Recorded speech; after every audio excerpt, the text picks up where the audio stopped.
Hi students, today we're going to begin looking at derivatives and composite functions, also known as the chain rule.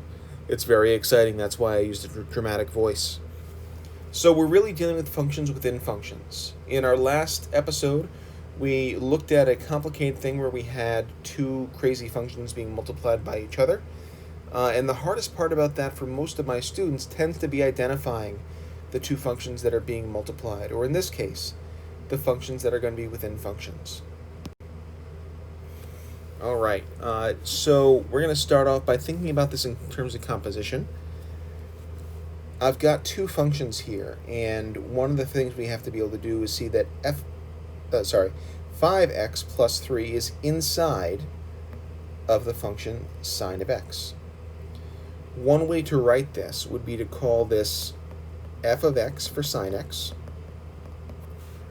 G of x is 5x plus 3, and h of x is going to be the outside function f of the inside function g of x. Understanding the way that we can put functions apart and put functions together and take them apart is how we're going to understand this chain rule thing. We're going to start off by doing some observations, and I'm going to leave some of these derivatives in a really weird way. I'd like you to try to make some guesses first, and then we're going to multiply this out to see what we end up getting. So pause the video now and make some guesses what you think will happen. Okay, first thing I'm going to do is to do some double distribution.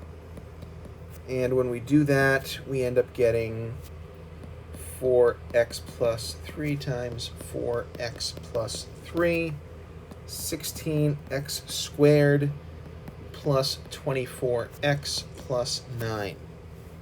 Now I want the derivative of this. That's going to be 32x plus 24. Okay. And then I'm going to do some weird factoring that we're going to see in a few minutes. So this is going to be 2 times 4 at the end. And again, we don't need to know why we're doing something like this. But we have a 4x plus 3 on the inside. That's just some weird factoring, just because I like messing with you, that's it. Okay, let's move on. All right, here we got another one. Again, please pause the video, make some predictions, and then we'll go through it. I'm so glad you paused. Now let's kind of see what's going on here. We're going to do the same thing we did, and we got 4x squared plus 3 times 4x squared plus 3. That's going to give us 16x to the 4th plus 24x squared plus 9. The derivative of this is going to be 4 times 16x to the 3rd plus, I don't even know why I did 4 times 16. Let's do 64, that's fine. 48x and the 9 goes away. I like it. Okay, let's do some weird factoring again. I noticed that there's a whole bunch of stuff going on here. The first thing I can do is have a 2 times out front. At the end, the other stuff that's left, this looks like, I don't know, maybe an 8x. And then on the inside, I've got a 4x squared and then a plus 3.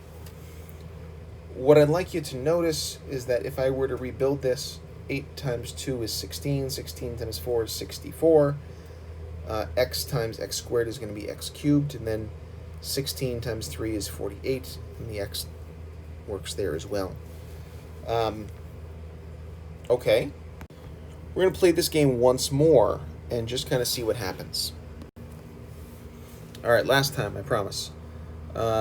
I'm going to skip the kind of interim step of separating this, and we're going to end up with 16x to the 4th plus 24x to the 3rd plus 9x squared. When I go and take the derivative of this, we end up getting 64x to the third plus 72x squared, and then plus a 18x. This one's a little bit messier and more complicated, so I feel like I want to, I don't know, maybe break things down a little bit more slowly.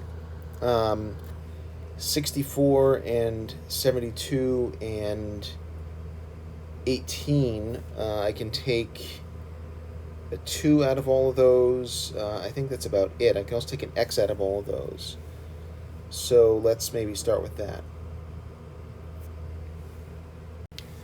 And then on the inside of that, we end up with 32x to the third plus 36x squared plus 18. And by golly, that looks factorable.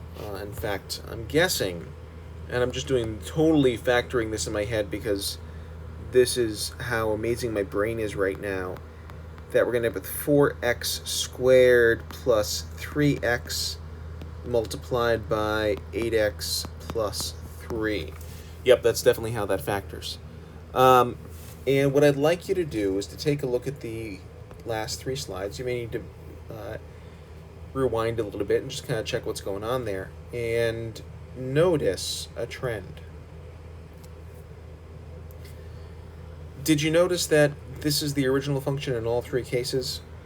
So that 4x squared plus 3x squared, the original function shows up in our derivative. That 2 out front came from treating this as a power rule. So with 2 times this stuff to the first power, and then we have this 8x plus 3 on the inside. Oh, that looks like something that goes with this stuff on the inside. That's the derivative of this stuff on the inside. So in general form, the derivative of f of g of x, or f of stuff, as I often like to say, is going to be the derivative of the outside, leaving the inside the same, multiplied by the derivative of the inside. We've got lots and lots and lots of practice with this. This is a super important, maybe the most important of our derivative rules, because it lets us deal with crazy functions like this.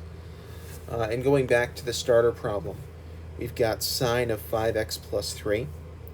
So the derivative of sine of 5x plus 3 is going to be cosine of 5x plus 3.